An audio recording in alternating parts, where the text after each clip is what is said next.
Do you want to be lazy? Do you want to play video games instead of getting things done? And I think it's really important to keep yourself accountable. Those are the things that are allowing you to get things done. A lot of people make excuses for things not happening, but at the end of the day, when you make excuse for not getting things done, it came down on you. Like, what could you have done differently? What did you fill your time with that wasn't as important? Things like that. So we've got step 1 is the wake up excited. Step 2 is planning your day. Step 3 is reviewing your 30-day goals. And step 4 is feeding your mind.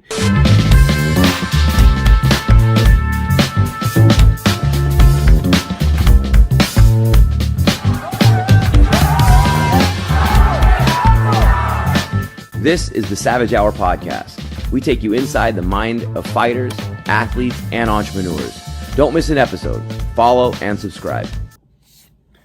What's up, guys? I'm out here in Connecticut, and I wanted to share a couple tricks, things that I do that really help me when I'm traveling. And it's 4 simple ways that we can stay motivated and really stay on top of our goals, especially when we're traveling. I know it's tough enough for us to stay on top of things when we have a normal life going on, and with everything that's happening right now, it's extremely hard for us to just find simple ways to be motivated just on a day-to-day routine. And when I'm traveling, I realize there's certain things that I do, and I want to share it with you guys. And so rule number 1, or I should say tool number 1, is start your day excited, right? This is one of those things that when we get up in the morning, instead of being like, oh man, I got to get out of bed and everything's already starting out with stress, we want to start the day excited. And that's something that I've learned to do more so recently. When we get up, what's something that we can do that it can excite us and not add stress to us?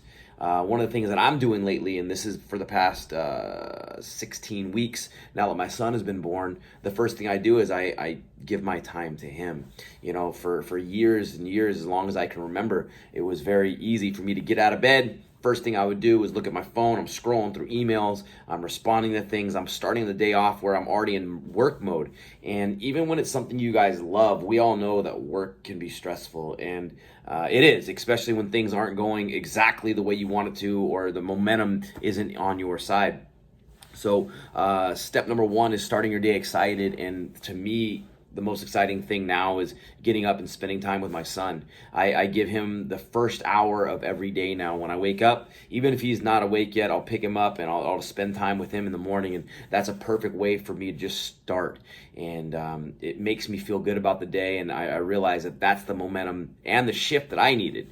So number 1 is start your day excited. Number 2 is planning your day. We can't go into anything and expect to be motivated or even successful without a plan.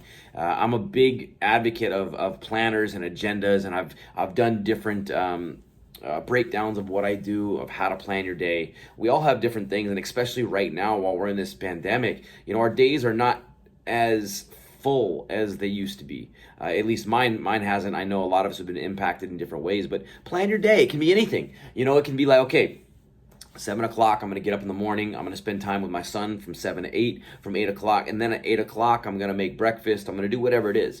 Plan the day out. Everything that that is happening that day, write it down on that schedule. It can be a weekly schedule, monthly schedule, planner, and then break that down to a daily. It doesn't matter. But as long as you have that written out in front of you, so every day you know what's happening. Schedule the things in. That you go to work from 9 to 5. Okay, cool. Write that in. 9 to 5, I go to work.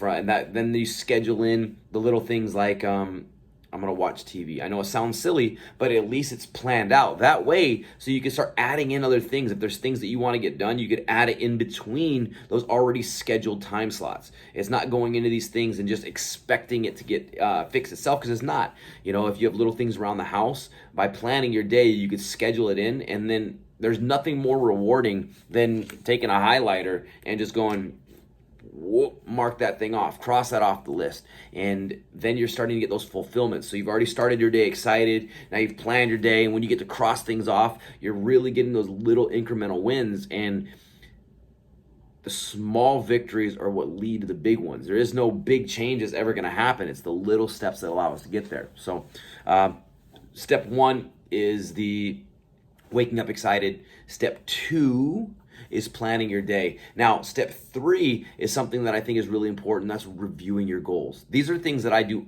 all the time. I know there's days that I do miss it, and I realize the impact that it has on me, but I do this stuff religiously. Review your goals. Write down your 30-day goals that you want to get done for the month, and also have your big goals, the stuff that you want to get done in the year, long term. That way you keep those in the forefront of your mind. When I write out my 30-day goals, that allows me to say, okay, now I need to plan out my week. I need to plan out my day. So however my day is structured, I can look at my 30-day goals, and I can say, okay, these are the things that I know I can plug into play for my day, because I go to work from 9 to 5. I'm with my son from 7 to 8. So then there's different gaps where I can plug in these little things that I need to get done, or that I want to get it done. These can be tasks. These can be goals. These can be little things that you just need to get done, that you need to, you want to make your wife happy, or whatever it is. You could have these list of goals that you want to get done these 30 days, and you can learn how to compartmentalize them and put them into play exactly where you want them, based on your day-to-day schedule. If we just have this long stuff in our head of what we want to do, we're never going to get it done. And then all of a sudden it's going to be like, I didn't get that done. I didn't get that done. And then we start going in this habit cycle of not getting things done. But if we give ourselves the opportunity to plan, not only just the day, but plan our month out, we're going to start seeing more and more success with everything that we do. I mean, that's how fight camps work. We plan out the camp, and we have a date, and we have to hit all these measuring goals all the way up until that point, until the fight gets there. And then hopefully we've done everything right. So when the fight date arrives, we've done everything we need to have the best performance we can. And that's no different.